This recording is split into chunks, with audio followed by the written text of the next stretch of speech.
कितने लोग नरक को जानते हैं? नरक है क्या? जिस आदमी ने सबसे अधिक नरक का प्रचार किया है वो यीशु मसीह है। आज बहुत आप में से बताइए, लास्ट टाइम आपने कब इस पे संदेश सुना था? रेथ ऑफ गॉड, खुदा का क्रोध। लास्ट टाइम आपने कब यह संदेश सुना था? प्रभु का न्याय। हम लोग जानते हैं क्या सुन रहे हैं? Sugar coated preaching.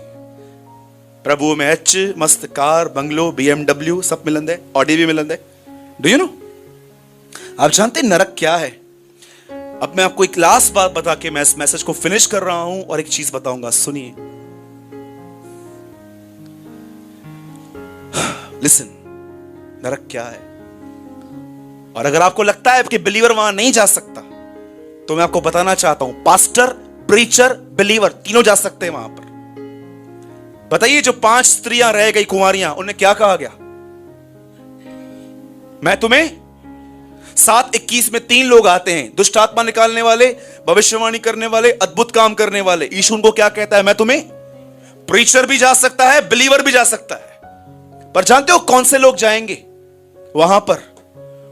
वो नहीं जो पापी हैं, पर वो जो अपने पाप में ईमानदार नहीं है। एक ऐसे होते हैं जो गुनाह को नहीं मानते, और एक ऐसे होते हैं जो गुनाहों को मान लेते हैं। मैं ये विश्वास करता हूं स्वर्ग ईमानदार लोगों के लिए है, जो मान लेते हैं और खुदा के सामने रोते हैं। और ये परफेक्ट वो खुद ही करेगा हमें, उसकी आप चिंता मत करो। पर क्या एटलीस्ट आप उसके सामने रोते हैं कि प्रभु मुझे यहां से निकाल? Tell me. 3 चित्र हैं बाइबल के अंदर नरक के। पहली चीज, प्रकाशित वाक्य में लिखा है वहां पर एक नदी है जिसमें सारा दिन आग बहती है। दूसरी चीज वहां लिखा है वहां पर कीड़ा है। अब मुझे नहीं पता है कि जैसे पानी में मछलियां होती है, वहां पर भी कीड़ा है, और यीशु कहता है वो बदन में से अंदर घुसता है, काटता है, फिर निकल जाता है। और जो तीसरी चीज है, ये इन दोनों से भयानक है। आप जानते हैं तीसरी चीज क्या है? हैरान हो जाएंगे आप सुन के। नरक में खुदा का, नरक में परमेश्वर की कोई दया नहीं है। That's a most horrible thing। एक बार इंसान अगर वहां पहुंचा, वो प्रभु को वहां पर कितना भी पुकारे, आपको पता है जैसे इंसान नरक में पैर रखता है उसको वहां समझ में आ जाता है मैं यहां पर क्यों। जानते हो, एक धनवान वहां गया और वहां पर जाके जानते हैं क्या बोलता है? प्रभु किसी को भेज ताकि मेरे भाई पश्चाताप करें। उसे 1 सेकंड में वहां पर समझ में आ गया मैं यहां पर पाप की वजह से हूं। On the spot. और जानते हैं प्रभु इब्राहिम उसे क्या कहता है? सुन, उनके पास पुस्तकें हैं, उसको पढ़े। बोलो यीशु मसीह की।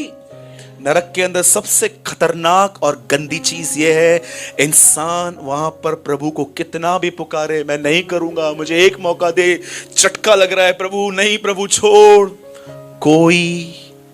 कोई शब्द स्वर्ग तक नहीं पहुंचता। इब्राहिम ये कहता है तुम्हारे और मेरे बीच में गड्ढा ठहराया गया है, कोई न यहां आता है न कोई वहां जाता है। आप में से जितने भी लोग चाहिए नया जन्म, नए जन्म का मतलब है सोच का नया होना। आप में से जितने भी लोग एक नया जन्म पाना चाहते हैं, मैं आपको बताता हूं आप क्या कीजिए। इसे उठाइए पहले और उसको पढ़िए मत, इसे खाइए। खाने का मतलब समझते? प्रकाशित वाक्य की अंतिम, बाइबल की अंतिम पुस्तक में यूहन्ना कहता है, प्रभु कहता है इस पुस्तक को खा ले, ये तुझे मीठी लगेगी पर बाद में कड़वी हो जाएगी। जानते उसको खाने का मतलब क्या होता है? आप सिर्फ इसे पढ़ते नहीं है जैसे आज तक आप बहुत सारे लोग नॉवेल और मैगजीन की तरह पढ़ते हैं। कई बार मैं लोगों से पूछता हूं आपके कोई सवाल है? कोई सवाल ही नहीं है, इसका मतलब कोई पढ़ ही नहीं रहा है। क्योंकि ऐसा तो हो नहीं सकता कि आप में से सब लोगों ने पूरी बाइबल समझ ली। अगर आपने पूरी समझ ली है तो आप मुझे एड्रेस और नंबर दीजिए, मेरे बहुत क्वेश्चन है, मैं आपके पास आऊंगा पूछने के लिए। जरा बताओ तो, जब आदम और हवा जब पाप कर रही थी तो आदम कहां था? उधर पास में ही खड़ा था कि कहीं दूर था? ऐसे बहुत सारे सवाल है मेरे अंदर, न्यूमरस क्वेश्चन है मेरे अंदर। कि जब हवा फल खा रही थी तो आदम ने उसको रोका क्यों नहीं? वो कहां था? हाथी पे बैठ के घूम रहा था क्या? किधर था आखिर वो? बहुत सारे सवाल हैं। मैं आपसे कहता हूं, इस वचन को उठाओ मत, इसको पढ़ो, परमेश्वर से कहो, प्रभु मुझे इसे अंदर लेना सिखा। दाऊद कहता है, मैंने यहोवा का वचन अपने हृदय में रख छोड़ा है ताकि मैं उसका गुनाह न करूं। आप जानते हो हम लोग के अंदर वर्ड यहां पर आता है, यहां तक नहीं। लिसन, मैं चाहता हूं आप सब सिर्फ 5 मिनट के लिए यहां देखिए। आप जानते हैं बहुत सारे लोग बाइबल क्यों पढ़ते हैं? ज्ञान पाने के लिए। मैं आपको एक बात बताऊं, हैरान हो जाओगे। बताओ, अदन की वाटिका में शैतान ने आदम को कौन से पेड़ को खाने के लिए कहा?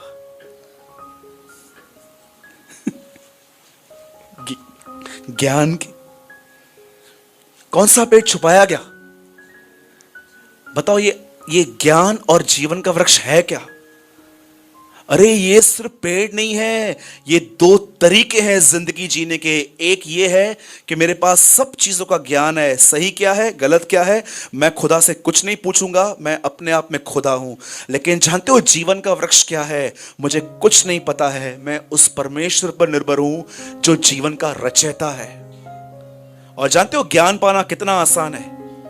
आप किसी के साथ भी बैठो, आप बाइबल पढ़ो, आपको ज्ञान मिल जाएगा। जीवन जानते कैसे मिलता है?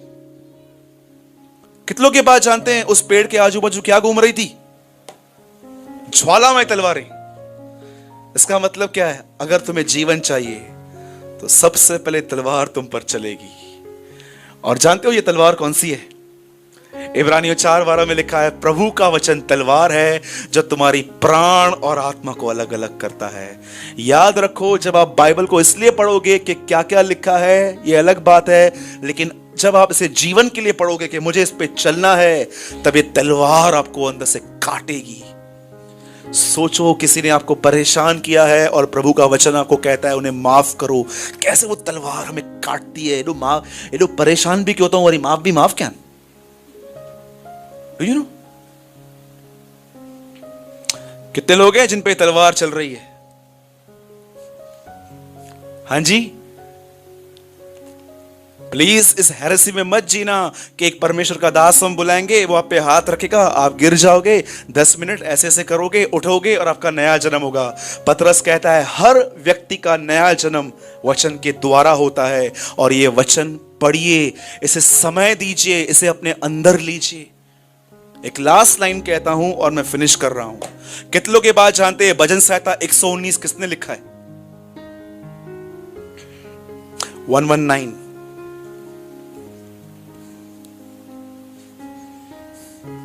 आप जानते हो बाइबल का वो एक अकेला पूरा अध्याय है जिसको एक आदमी ने नहीं, 6 से 7 लोगों ने मिलकर लिखा है। आप पढ़ सकते हैं, ऊपर नाम लिखा रहता है, सेलर, रीन, गाम, ऐसे नाम लिखे रहते हैं। पर मैं आपको बताना चाहता हूं 119 भजन संहिता 80% एजरा ने लिखा है। और जानते हो एजरा की पुस्तक में एजरा के लिए एक वचन लिखा है और उसमें 3 चीजें लिखी हैं। लिखा है एजरा ने अपना जीवन प्रभु की व्यवस्था को पढ़ने, समझने, चलने और सिखाने में लगाया था। 4 चीजें, पढ़ना, समझना, चलना और सिखाना। यह पुराना नियम था, इस तरह पढ़ो। नए नियम में जानते हैं क्या है? यीशु के चेलों के लिए सिर्फ पढ़ो और चलो, सिखाने की भी भूख और प्यास मत रखो। तुम इसलिए मत पढ़ो क्योंकि तुम्हें सिखाना है, तुम इसलिए पढ़ो ताकि तुम उस पर चलो और मेरे करीब आ सको।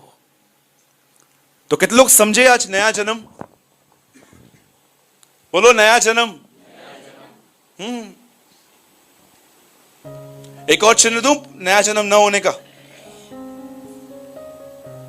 एक्सेप्ट करेंगे? पक्का? थोड़ा पेनफुल है। कभी आप शादी में गए? जितने लोग गए एक बार वंस कभी भी किसकी भी शादी पे, जरा हाथ तो उठाइए। ऐसे ही गए, घुस के गए, कैसे गए? थोड़ा हाथ उठाइए। बगैर कार्ड के चले गए? शादी पे गए थे ना? कभी आपके साथ ऐसा हुआ कि जिस शादी में आप गए थे, जिसने आपको इनवाइट किया था, उस शादी में वो आप पे थोड़ा विशेष ध्यान नहीं दे रहा था और ये देख के आपको हर्ट हो रहा था, एक बार आपके बाजू से निकल गया, और जितना जितना आप उसको देखोगे ना, उसको आइसक्रीम दे रहा है, उसको कुल्फी दे रहा है, मेरे पास कुछ भी नहीं लाया है देख अभी तक, हर्ट होता है, होता है। जानते हैं इसको क्या बोलते हैं? मेरी कोई इज्जत नहीं है। जब भी आपको कहां पर इज्जत नहीं मिलती और आपको हर्ट होता है, ये साइन है तुम्हारा नया जन्म नहीं हुआ है। जिसका नया जन्म हुआ है ना, वो एक ही व्यक्ति से आदर की आशा रखते हैं, परमेश्वर से, परमेश्वर से। याद रखिएगा। पतरस कहता है, हमने जब उस पर्वत पर थे तो हमने देखा कि यीशु ने पिता से आदर पाया। कभी आपने यीशु मसीह को देखा? कि कितने लोगों ने ऐसे बाइबल पढ़ी है कि आपके पास एक ऐसी बाइबल है जहां पर आपने यीशु मसीह को ऐसा बैठा हुआ देखा? एक पेड़ था और यीशु ऐसे बैठा हुआ था, और पतरस, यूहन्ना, याकूब उसके पास आते, स्वामी स्वामी स्वामी। क्या हो गया? क्या हुआ? आज आप सेवकाई के लिए निकले? मेरे को नहीं आना है। क्या हुआ प्रभु, आप सेवकाई के लिए? मेरे को नहीं आना है। और 15-20 मिनट के बाद पतरस समझा, चल थोड़ा गर्म है, बाद में आते हैं। और 15-20 मिनट के बाद वापस याकूब ने बोला, यूहन्ना तू तो पूछना, प्रभु क्या हुआ? नहीं आना है। चल चल, अभी भी गर्म है। और उसके बाद लास्ट में एक पतरस ने चांस मारा प्यार से, प्रभु क्या हुआ? और यीशु, तू नहीं सुना पहले मैं क्या बोला? समझ में नहीं आ रही बात तुम लोगों को? कभी आपने यीशु को देखा? लास्ट में मरियम मगदलिनी आई, प्रभु क्या हुआ? अरे यार, मेरे को नहीं करने का मिनिस्ट्री। क्यों? कोई इतना मैं करता हूं लोगों के लिए, कोई इज्जत ही नहीं है मेरी। एक बोलता है दुष्ट आत्मा, एक बोलता है पेटू, एक बोलता है पियक्कड़, एक कहता है दुष्ट आत्माओं का सरदार। ये क्या मेरी कोई इज्जत है? आपको पता है जीसस कौन था? जीसस एक ऐसा परमेश्वर इंसान में था जो लोगों के ओपिनियन से टोटली फ्री था। लोग उसके बारे में क्या कहते हैं उससे इसको कोई फर्क नहीं पड़ता था। उसको एक ही बात से फर्क पड़ता था कि परमेश्वर क्या कहता है। That's all. और याद रखेगा, ये दिनेश भाई और मेरा फेवरेट वर्ड है जो हम एवरी डे इस पे बात करते हैं। यही वो है जो हमसे कहता है, फॉलो मी, मेरा पीछा करो। इसका मतलब किसी से आदर की भूख और प्यास मत रखो। प्रभु का धन्यवाद करो जब आपको कोई आदर दे, और जब आपको कोई आदर न दे और आपको तकलीफ होती ना, घर पे आओ और रिजॉइस करो, प्रभु thank you for this scanning, आपने मुझे दिखाया मैं कहां गलत हूं, मुझे एक टॉपिक मिल गया आपसे बात करने के लिए कि मुझे यहां से निकाल। सच कहता हूं।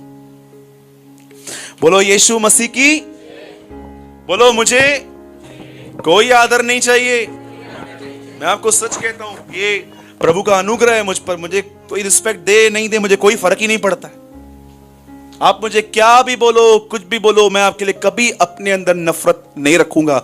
ये मेरी गवाही है प्रभु के अंदर कि प्रभु ने मुझे बहुत बचाया है नफरत करने से। सबको जय मसीह की।